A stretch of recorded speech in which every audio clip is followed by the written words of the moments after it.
Hello fellow YouTubers. In this video I am going to talk about the things that I have noticed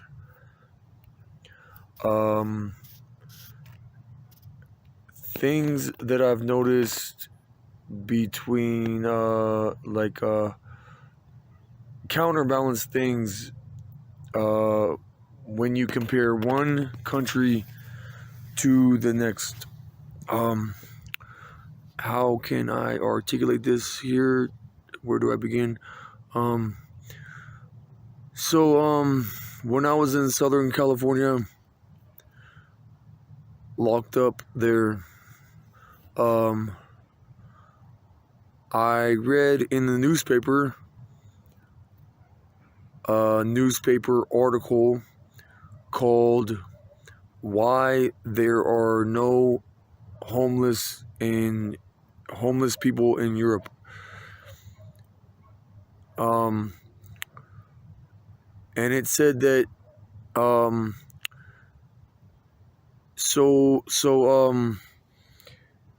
let's say you're staying at an apartment, and let's say that you lose your job and then you lose that apartment. You will get immediately put up into a hotel. No, I'm sorry, not a hotel, but a hostel. HOSTEL, I believe is how it's spelled. And you will stay there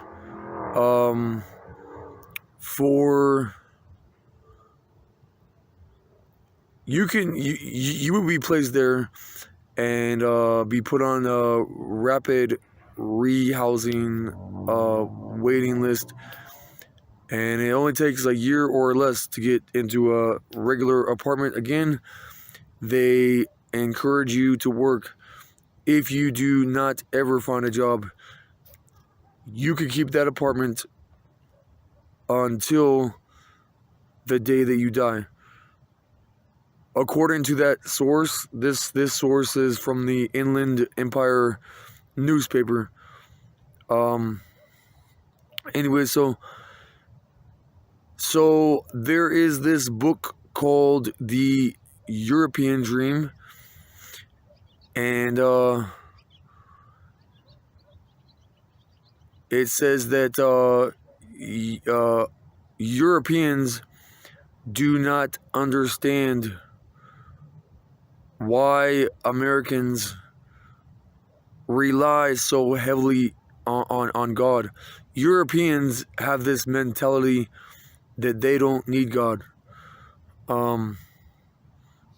So now in America, Americans, they lean more on God for help, and they whether you're in a Bible-Belt state or not, whether you're in an officially designated Bible-Belt state or not, this whole country of America is Christian, and they're into the Bible.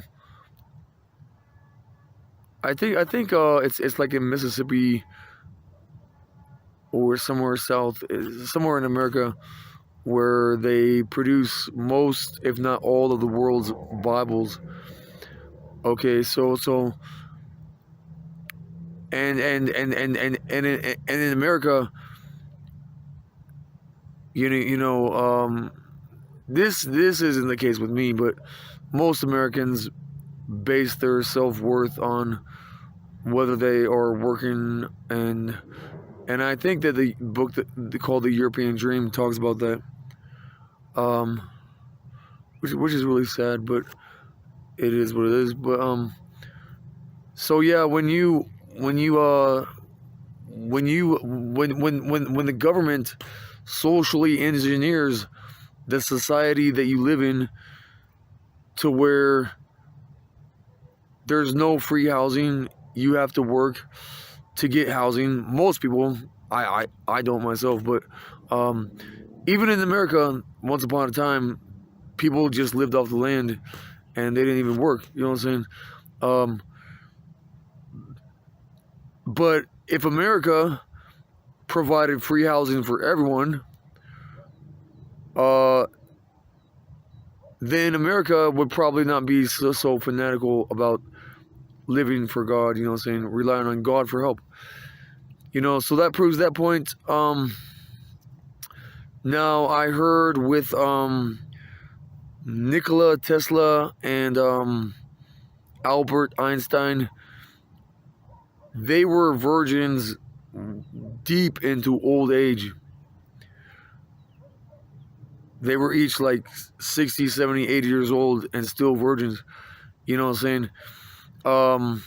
I heard that all these earthly inventions were invented in the spirit world first, and these invention knowledge, this invention knowledge was given to chosen people through mental flashes of insight.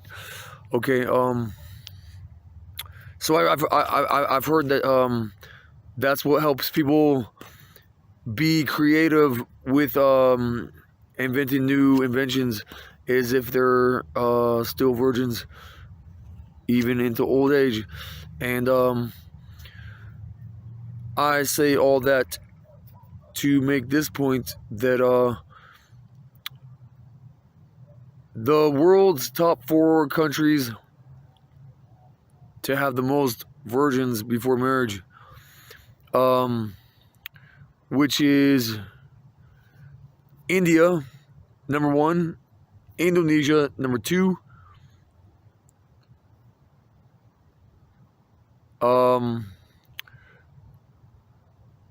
Malaysia, and Singapore, number 3 and 4. Those last 2, I can't remember which is number 3 or 4, but they're still in the top 4. Now, I don't know if they're the absolute. I don't believe that any of those are the absolute least developed technology. I don't believe that any of those 4 countries I just mentioned, I don't believe that they're the least technologically advanced countries in the world, but I'm pretty sure they're not that technically advanced at all. Okay, which is kind of odd because, you know, whoever it is, that there's obviously people that have designed the world the way that it is. One part of the world,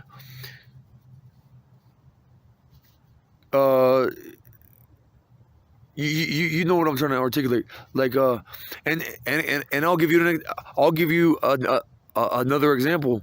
Okay, so for any young girl below the age of 18 that is going to get married below the age of 18, she is going to need to consume enough nutrients to make her tits bigger. She's going to need to consume enough nutrients to make her hips wider. I mean, genetics, do factor into this stuff. Don't get me wrong, but when a country's young girls have given birth to children when they were well below the age of 18, generation after generation, of course their hips are going to be wider than your average hips. But when I was in San Francisco, I was at this youth shelter around the 4th of July, 2005. I remember this because I went to the fireworks show, the public fireworks show in San Francisco, and there was this one firework that blew up in the sky, And when it did, it blew up into a smiley face.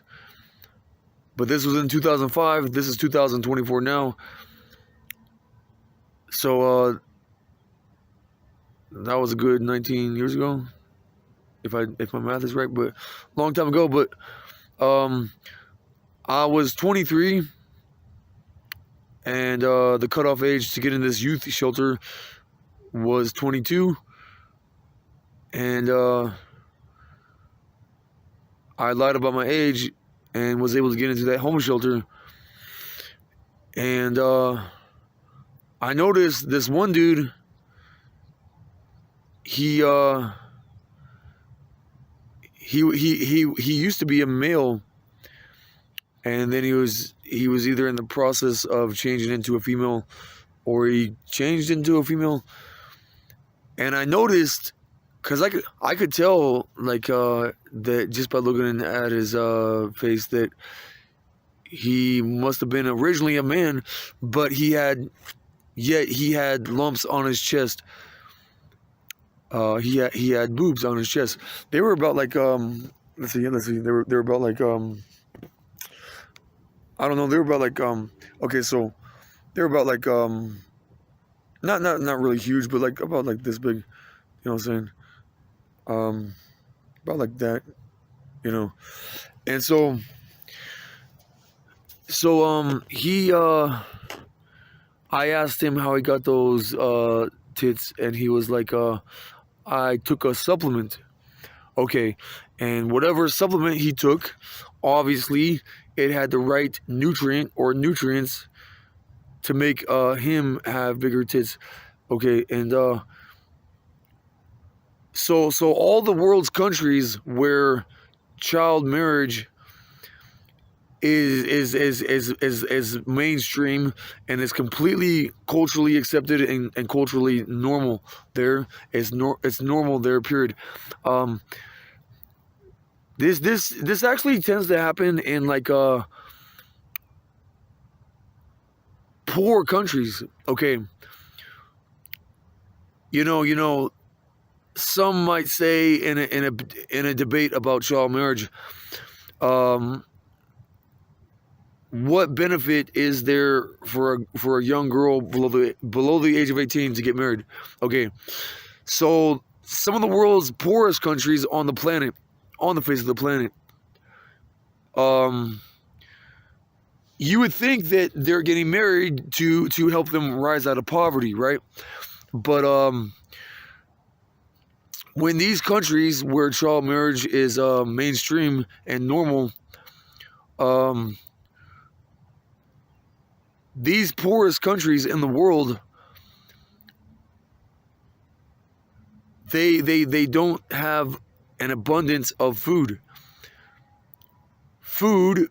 with the nutrients that you need if you're a young girl to have wider hips and bigger titties.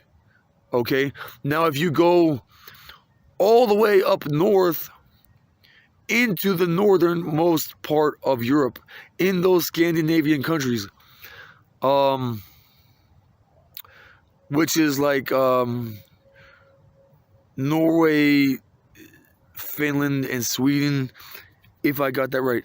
Okay, when you go to this website called vividmaps.com/women's-best-features, there's 6 different ranks ranking the size of women's size of tits and hips in certain countries.